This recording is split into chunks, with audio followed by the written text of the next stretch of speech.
Hey there, interwebs, and welcome back to Flagshaming, where I shame bad flag designs and offer better ones. Number 21, Illinois. Yuck, I'm gonna have to come up with another shame bell for this SOS using a white field. It's not nearly as overused as a blue field, but at least blue is a color. This isn't a seal on a bedsheet, it's a seal on a sheet of paper. Flags shouldn't be identical to letterhead. White's not a real color, so Illinoising doesn't get a real bell. Shame! Bell! Starting at the beginning in 1914, a contest was announced to create a state flag for Illinois, and the winning designer would receive a $25 cash prize. Somehow this one was the winner, which just makes me wonder how bad the other 34 submissions were if this was the best of the bunch. So yeah, the first flag of Illinois was just the state seal on a white background, and the first seal was deliberately designed to look like the Great Seal of the United States with a bald eagle, because America! Holding a ribbon in its beak and a patriotic shield. It's changed a little over the years, but it's still pretty nondescript. This created an issue when Vietnam veteran Bruce McDaniel noted that many of those he served with didn't recognize his state flag, and so in 1969 the name Illinois was added to the bottom. I enjoy how when presented with the issue that the flag was so generic as to be unrecognizable, the solution was not to come up with a more iconic design, but instead to simply write their name on the bottom. Now everyone will know whose flag it is, unless they're behind it so the writing is backwards, or it's flapping too much to make out, or not flapping enough and just hanging limp on the pole. Correction. Now everyone will continue to not know whose flag it is. Nothing has been solved. This didn't have to be an issue, though. In 1918, a mere 3 years after the first flag's adoption, Wallace Rice proposed this design to celebrate a century of statehood, and presumably to get rid of the current disappointment. It had 21 stars with 10 on top for the 10 northern states, and 10 on the bottom for the 10 southern states at the time Illinois gained statehood, and the big star in between is for Illinois herself. Illinois, this beauty was made by the designer who created the masterpiece that is Chicago's flag, and you decide to keep your letterhead wannabe? You're either clearly allergic to improvement or can't tell a good flag when you see one, but that won't stop me from trying. For my redesign, I looked up a list of Illinois state symbols, but they're all as generic as the current flag. I can't work with this. So here's my proposal. That red bend sinister is a stylized version of the banner with the state motto from the seal and represents upward motion, both progress over time as well as Chicago being the birthplace of the skyscraper. The blue fields on either side represent the waters of the Mississippi River and Lake Michigan. The rising sun comes from the current seal and symbolizes a bright future, and the 21 stars, of course, for the 21st state. Okay, I'll be the first to admit that there's not much about this flag that says Illinois, but there's not much about Illinois that says Illinois either. I'm not taking the blame for that. Number 22, Alabama. Well, at least it's not too complicated. If anything, it's a bit too simple. It seems the entire design process was to open MS Paint, make a red saltire, realize it's quitting time on a Friday, and forget to change the default background color. Alabama's first official flag looked like this, with the figure of liberty on a blue field beneath the phrase independent now and forever. Normally, putting writing on a flag's a bad idea because you can't read it from behind, but they deftly sidestepped this issue by putting a completely different but no less overly complicated design on the other side. This one also has wording which translates to "Don't touch me." When combined with that rattlesnake, it evokes the Gadsden flag, known for saying "Don't tread on me," and to which I reply, "Don't tell me what to do." At least they didn't write their name on their flag, though, right? Wrong. Let's take another look at Lady Liberty on the front. She's holding a sword in her left hand, and in her right she waves a flag bearing a gold star on an identical blue field under the word Alabama. This is terrible on a meta level surpassed only by the Barnes flag of Georgia. I'd have to give Alabama -3 points, one for each blue field, and a double shame bell for both sides if this were still the flag, but happily it's not. In fact, the current flag has no blue anywhere on it, making it one of only 4 alongside Maryland, California, and New Mexico. Ironically enough, the current design was inspired by the banner of the 60th Alabama Volunteer Infantry Regiment, adopted from the flag of Hilliard's Legion of Alabama Volunteers, which featured a saltire and a circle of stars against a blue field. Interesting fact and cautionary tale of specific wording, most flags of Alabama legally aren't. The flag statute says, quote, "The bars forming the cross shall be not less than 6 inches broad," unquote. Because this gives a minimal width for the arms of the cross in units of measure rather than ratio to the rest of the flag, smaller scale flags have to have disproportionately thick crosses to be compliant. It also fails to state that the bars must go corner to corner, only that they, quote, "must extend diagonally across the flag from side to side," unquote. There's also no official ratio, but many official publications make it a square since it's based on a battle flag. Nevertheless, you could make a flag of Alabama that looks like this and still meet the legal requirements so long as those stripes are at least 6 inches wide.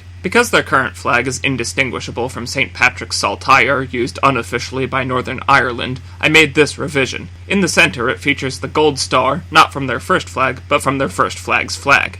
Number 23. Maine. You know what rhymes with Maine? Shame! I said before that I wanted to do something like this for either Maine or Massachusetts, but I did this for Massachusetts and it's already really close to South Carolina, so I was hesitant to do something similar yet again. Ultimately, I came up with this design. If it looks eerily similar to my redesign for Massachusetts, there's a historical reason for that. Maine only gained statehood in 1820. Prior to then, it was actually part of Massachusetts. That's why they're the only two states in the Union with their own naval ensigns, which brings me to my next point. Massachusetts already has a less bad flag they don't use, and so does Maine.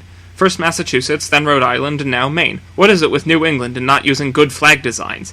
This is Maine's naval ensign from 1939, which is now used as a semi-official variant flag. It features an anchor, because, Navy, and a white pine, which is the official state tree, and the words Dirigo and Maine, just so you don't forget whose flag you're looking at. Dirigo is Latin for I guide, and can also be found in the City of London's motto, Domine dirige nos, which can either be translated as Lord guide us, or God help us, depending on how cheeky you feel like being. It's also where we get the word dirigible, because they were the first airships one could actually steer. Prior to their invention, all we had were hot air balloons, which you just had to take to an altitude with a favorable wind. Rigid airships, minotaurs, and space elevators are three things I get unreasonably excited about, but wasn't I talking about flags a while ago?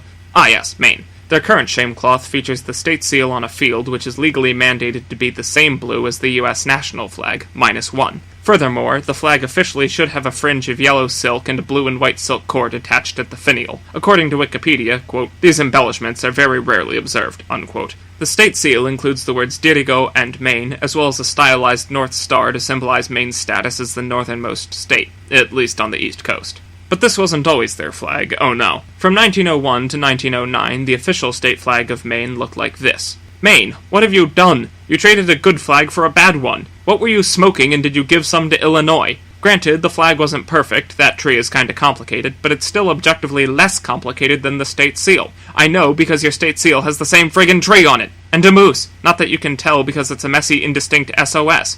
Side note, although the moose technically has antlers, this could still be the official flag of Hornion, Maine. I apologize for nothing. This modern reboot of the old flag sold by private vendors is actually rather fetching and distinct. What I find most amusing, though, is that the Wikipedia page for the old flag that was used for less than a decade is longer than the page for the current flag, which has been in use for well over a century. The old flag is also experiencing a surge of renewed popularity as people realize the current one is crap, but a 2019 bill to revert to the old design died in committee due to a larger outcry over changing the flag. Come on, you were so close! For my redesign, I split the field so half is American flag blue and the other side is the original buff color. I also took the white pine and the anchor from the naval ensign to symbolize the state's beautiful forests and coastlines, as well as the farmer and the sailor of the state seal, dimidiated them, and spliced them back together at the seam. As much as I enjoy superfluous Latin mottos, I also recognize that putting words on a flag is a terrible idea, so I omitted dirige, but kept the North Star, coloring it buff and relocating it to the canton where it was on the 1901 flag. Number 24, Missouri. I'd call this an SOS, but that's a tricolor, not a solid field. That's still a seal though, so shame!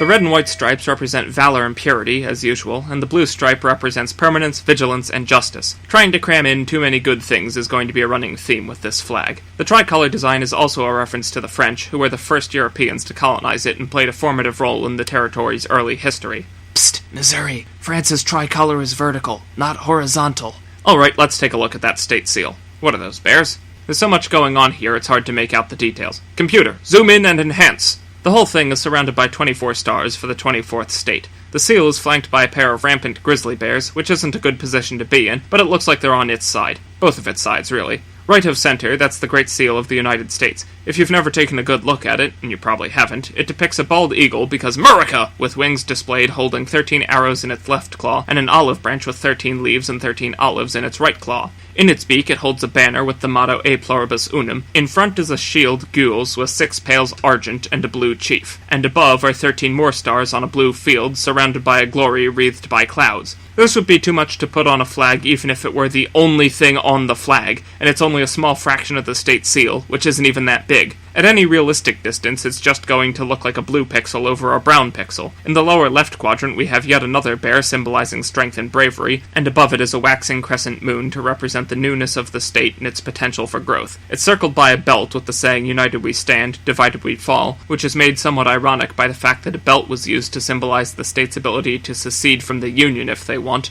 Actually, they can't, since belts can be unbuckled. Below is a scroll with the state motto, Salus Populi Suprema Lex Esto, meaning, let the welfare of the people be the supreme law, and below that is the year 1820 in Roman numerals, even though they didn't gain statehood until the following year. The achievement includes a helmet, complete with mantling, because it's too late to start omitting extraneous details now, and the crest is a blue field with 1 big star for Missouri and 23 more for all the other states, in addition to the 24 surrounding the whole thing, bringing the total number of stars on this flag up to 61, or 11 more than the national flag. For Odin's sake, why can't you be more like Texas? Have one and make it count. So this is the current miserable flag of misery, and I think we've got all the elements we need for a good design here. How could we not? We've got 3 colors of field, 2 seals, 3 mottos, a handful of bears, 5 dozen stars, and I wouldn't be surprised if the entire collected works of Shakespeare were buried somewhere in there as well. In the words of Ted Kay, the guy who literally wrote the book on flag design, quote, "In every bad flag, there's a good flag trying to get out," unquote.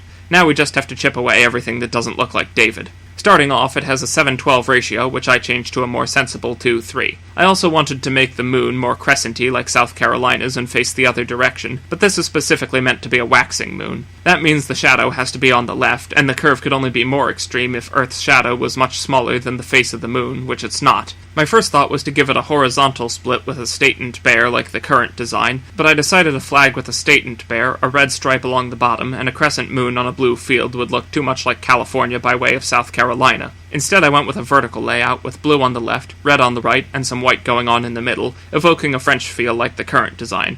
I wasn't fond of this look, though, and that's when the iteration started. Designing a good flag takes a moment of inspiration and an eon of iteration. This one's too French, this one's too plain, this one's unbalanced, this one's triangle is too pointy and looks like it's about to stab the bear, and the bear is going, "Whoa, just take it easy, man." This one just looks strange, and this one's too Taiwanese. Finally, I came up with this design split into 4 quadrants. It's not quite Californian, and it's not quite South Carolinian. It's kinda like Maryland, but way less crazy. I like it. Number 25. Arkansas.